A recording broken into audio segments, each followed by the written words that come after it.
सैफुर रहमान साहब का फ़ोन आया था कि ये प्रेस क्लब में एक कार्यक्रम होने वाला है, उसमें हम आपको चाहते हैं कि आप आएँ।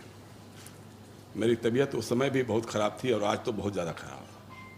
मतलब मैं 2 बजे तक चलने की स्थिति में नहीं था कि यहाँ आ सकूँगा, और कुछ दवाएं ववाएँ ले करके मैं कैसे भी यहाँ, मैं सोचा कि वो फ़िलिस्तीन में जो जर्नलिस्ट काम कर रहे हैं, अपनी शहादत दे रहे हैं, उनके साथ सॉलिडरिटी शो करने का यह समय है, तकाजा है, इसलिए आपके बीच हाजिर हुआ। साथियों, बहुत कुछ कहने की स्थिति में हूँ नहीं, कहना तो बहुत कुछ चाहता हूँ मैं। हम लोग जब पढ़ते थे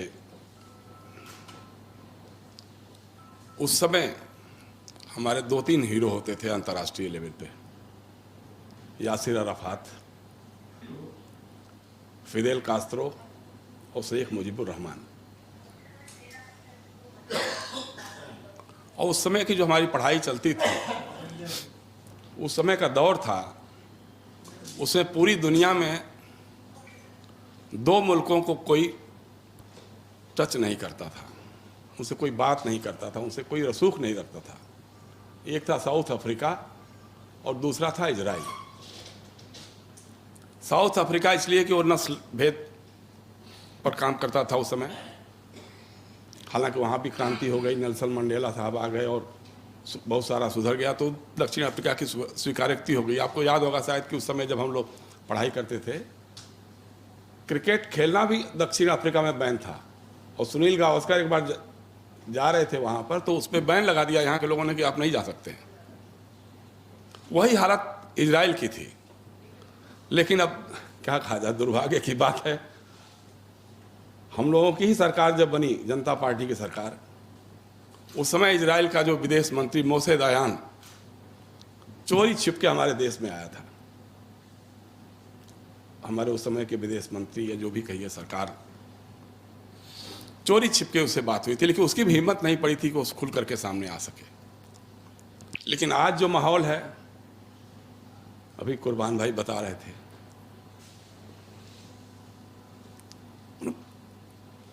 अब विरोध प्रदर्शन नहीं कर सकते, असहमति के स्वर व्यक्त नहीं कर सकते हैं।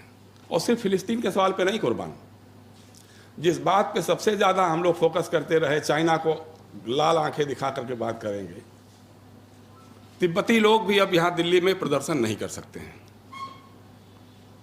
दलाई लामा कब से समय मांग रहे हैं इस देश के प्रधानमंत्री से मिलने की, बात करने के लिए। हमारे प्रधानमंत्री के पास फुर्सत नहीं है कि दलाई लामा के साथ भी बात कर सकें, उन्होंने आज तक टाइम नहीं दिया। तो एक पूरी दुनिया में एक जो रवायत चल रही है, वो बेंजामिन नेतान्याहू हो चाहे हमारे मोदी जी हो, उसमें कोई बहुत फर्क नहीं दिखाई देता है। असहमति के स्वरों को कुचलना एक बुनियादी इनकी राजनीति की शर्त बन गई है।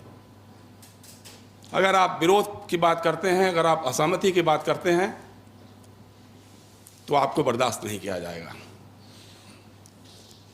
इजराइल में जो सहाफ़ी हमारे दोस्त जर्नलिस्ट जो हैं, जिनकी शहादत हुई है, 138 बताया अभी, उसके पहले भी बहुत सारे सहाफ़ियों की वहाँ जान गई है। और तो और देखिए, जब हमास ने हमला किया इजराइल पर, तो उसकी किसी ने सराहना नहीं की थी। पूरी दुनिया में लगभग एक तरह से मजम्मत ही हुई थी उसकी। लेकिन जिस तरह से इजराइल ने वहाँ बच्चों पे, बूढ़ों पे, महिलाओं पे बम बरसाए, अस्पतालों पे बम बरसाए, स्कूल कॉलेजों के तबाही की, संख्या तो मालूम नहीं, लेकिन कुछ लोग कहते हैं कि लाखों लोग हलाक हुए वहाँ, लेकिन उसके बारे में कोई चिंता नहीं है, कोई बात ही नहीं है, क्योंकि एक ऐसी रवायत चला दी गई है कि हर चीज़ को हम मजहबी नक्शे से देखने लगे हैं। हमारे देश में, मतलब उस समय जब सोशल मीडिया पर हम देख रहे थे, तो इजराइल में हमको हिंदू नज़र आ रहे थे और फ़लस्तीन में हमको मुसलमान नज़र आ रहे थे। जैसे मणिपुर में मैतेई हमको हिंदू नज़र आता है और कुकी आदिवासी हमको ईसाई या अक़लियत का महसूस होता है। हर जगह हम इतना डिवीज़न कर दिया है, बांट दिया है। मुझे याद है हम लोग गए थे 2012 में, ग्लोबल मार्च टू जेरूसलम के बैनर तले कारवां गया था, उसका मैं भी एक मेंबर था। जब हम लोग टर्की से समुद्र के जरिए बेरूत जा रहे थे तो रास्ते में जो जिक्र हो रहा था कि साहब इसी समुद्र में जब एक बार फ्लोटिला जा रहा था, राहत की सामग्री लेकर के जा रहा था, तो इजराइल के लोगों ने बमबारी की थी और उसमें कितने लोग हलाक हो गए थे। तो ये भी हो सकता था, लोग उसमें बहुत सारे डरे सहमे भी थे। लोग कहते थे साहब पता नहीं, हो सकता है कि इजराइल हम लोगों पर भी उसकी पनडुब्बियां कहीं से हमले कर दें, कहीं कुछ कर दें, कुछ भी कर सकते हैं।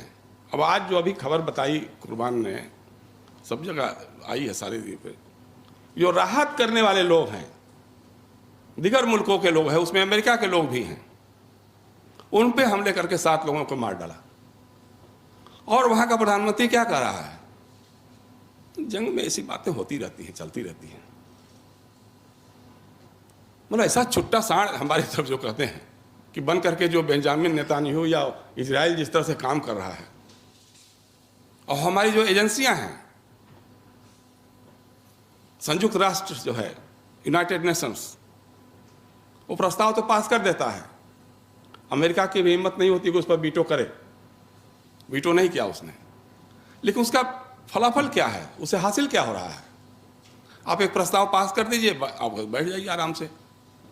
उस प्रस्ताव पे अमल कहाँ से? सुरक्षा परिषद क्यों नहीं जा रही है वहाँ पर? क्यों नहीं कुछ कर रही है? लेकिन कहीं कुछ हो नहीं रहा है। लेकिन वही है कि जुल्म की भी एक इंतहा होती है, कब तक होगा? हिटलर ने भी जब पूरी दुनिया पे हुकूमत करने की ठानी थी, उसे सुसाइड करना पड़ा था। हिटलर ने यहूदियों को भी मारा था, लेकिन उसका हश्र क्या हुआ? तो इसलिए बहुत लंबा नहीं चलने वाला है। और हम यही कहना चाहते हैं आप सबसे, आपने बहुत अच्छी शुरुआत की है उन सहाफ़ियों के साथ सॉलिडरिटी साबित शो करने के लिए।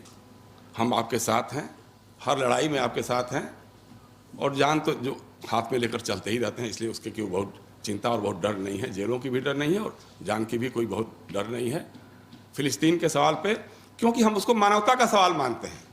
हम मजहब का सवाल नहीं मानते, हम इंसानियत का सवाल मानते हैं। इंसानियत पे होने वाली बर्बरता के खिलाफ खड़े हैं हम, और खड़े रहेंगे, मरते दम तक खड़े रहेंगे। शुक्रिया।